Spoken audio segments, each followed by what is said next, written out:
operated. Migao mar lweny kawuono nochiwo ayanga Alap ma Uhuru Park e lwet kaonti ma Nairobi kendo yawe ne jopiny. Kanoloso e kindeno, gavana ma Nairobi Johnson Sakaja nolando ni Alap ma Uhuru Park koro oyaw ne jopiny kendo onge chudo mibiro juogo jopiny modhi yweyo kuro. Kata kamano, jopiny magombo yweyo e Alap ma Central Park tibiro juogo omenda machuok bang' yawe jumbe mabiro. Uhuru Park osebedo ka olor kuom chakre higa mar 2022 kaka yo mar miyo jolweny thuolo mar konge kendo miye sura malombo wang'.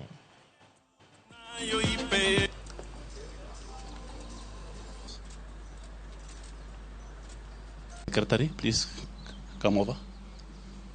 Uhuru Park will be accessible to the people of Nairobi for free, and it is not even free. They pay for it by their taxes, so they have been paying for it. Anybody can access this park. It is a people's park. When you come at the gate, we'll have a management system, which we have. Already it is at those two gates, gate D and gate, I think that is gate A, where you have your identification.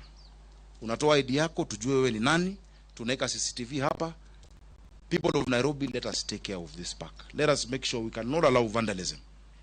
There are sections of Central Park that will be charged because of the exclusive uses.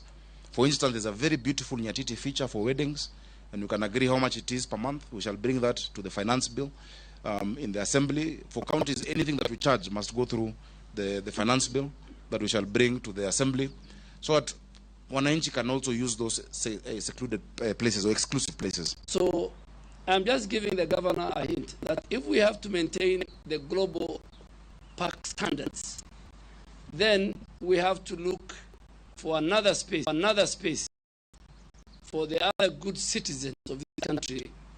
They